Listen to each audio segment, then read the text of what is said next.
നമസ്കാരം, ഞാൻ പ്രീതി R Nair, SUT ഹോസ്പിറ്റലിലെ ചീഫ് ക്ലിനിക്കൽ ന്യൂട്രീഷനിസ്റ്റ്. എല്ലാ വർഷവും നവംബർ 14 ലോക പ്രമേഹ ദിനമായി ആചരിച്ചു പോരുന്നു. 2024 തീമായിട്ട് വരുന്നത് തടസ്സങ്ങൾ നീക്കുക, വിടവുകൾ നികത്തുക എന്നുള്ളതാണ്. ഇതിന്റെ ലക്ഷ്യം ഡയബറ്റസിന്റെ റിസ്ക് ഫാക്ടർ കുറയ്ക്കുക, എല്ലാവരിലേക്കും ഇതിന്റെ അവബോധം ഉണ്ടാക്കുക, പ്രതിരോധം സൃഷ്ടിക്കുക എന്നുള്ളതാണ്. ഇത് ചികിത്സിച്ച് പൂർണ്ണമായും ഭേദമാക്കാനൊക്കാത്ത രോഗമാണ്. എന്നാൽ ഫലപ്രദമായി ഇതിനെ നിയന്ത്രിച്ചു നിർത്താൻ സാധിക്കും. ആഹാര ക്രമീകരണമാണ് ഇതിന് പ്രധാനമായിട്ടും ഊന്നൽ നൽകേണ്ടത്.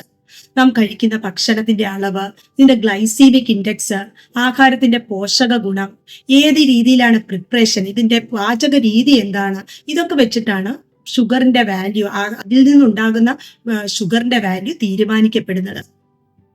പ്രധാനമായിട്ടും ഭക്ഷണത്തിൽ ശ്രദ്ധിക്കേണ്ട കാര്യം സമയനിഷ്ഠയായി ആഹാരം കഴിക്കുക എന്നുള്ളതാണ്. 3 നേരം വലിയ ക്വാണ്ടിറ്റി ഫുഡ് കഴിക്കാതെ ഒരു 5 തൊട്ട് 6 നേരം ചെറിയ അളവിൽ ഭക്ഷണം കഴിക്കുന്നതാണ് നല്ലത്. ഇതിൽ തന്നെ 3 പ്രധാന ഭക്ഷണവും ഇടനേരാഹാരവും വേണമെന്നുള്ളത്. ഇടനേരാഹാരമായി വെജിറ്റബിൾ സാലഡ്സ് ഉൾപ്പെടുത്താവുന്നതാണ്, അല്ലെങ്കിൽ പയറുവർഗ്ഗങ്ങൾ ഉൾപ്പെടുത്താവുന്നതാണ്. ഇനി ആഹാരത്തിൽ സംസ്കരിച്ചെടുത്ത ധാന്യങ്ങൾക്ക് പകരം മുഴുവനെയുള്ള ധാന്യങ്ങൾ ഉൾപ്പെടുത്തുക.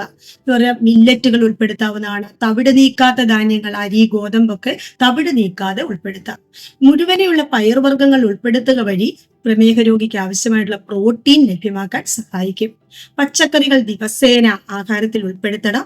3 നേരമെങ്കിലും പച്ചക്കറികൾ ഉൾപ്പെടുത്തുക. അതിൽ തന്നെ 2 നേരം സാലഡ്സ് ഉൾപ്പെടുത്തേണ്ടതാണ്.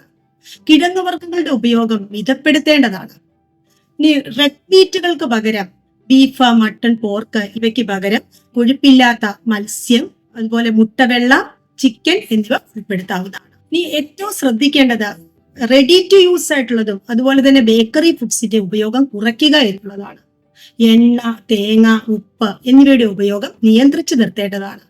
ഇനി പഴങ്ങൾ, ഗ്ലൈസീമിക് ഇൻഡെക്സ് കുറവുള്ള പഴങ്ങൾ, ആപ്പിൾ, പേരയ്ക്ക, പപ്പായ, ലെമൺ വെറൈറ്റി, അതുപോലെ മുസമ്പി, കിവി, പ്ലംസ് ഇവ പോലെയുള്ള ഗ്ലൈസീമിക് ഇൻഡെക്സ് കുറവുള്ള പഴങ്ങൾ നിയന്ത്രിച്ച് ഉപയോഗിക്കാവുന്നതാണ്. അതിൽ തന്നെ കൂടുതൽ പഴുക്കാത്തതാകാൻ ശ്രദ്ധിക്കുക. ഇനി സമയനിഷ്ഠയായിട്ടുള്ള ചിട്ടയായ ഒരു ഭക്ഷണക്രമവും വ്യായാമവും ശീലിക്കണം. ഒരു 30 മിനിറ്റെങ്കിലും വ്യായാമത്തിന് വേണ്ടി മാറ്റിവെക്കണം. കൃത്യമായിട്ടുള്ള വ്യായാമം ഏറ്റവും അത്യാവശ്യമാണ്. അതുപോലെ മാനസികാരോഗ്യം, ബ്ലഡ് ഷുഗർ കൺട്രോൾ ചെയ്യാൻ ഏറ്റവും സഹായിക്കുന്നതാണ്. ഒരു 6 മണിക്കൂറെങ്കിലും മിനിമം ഉറങ്ങാനും ശ്രദ്ധിക്കുക.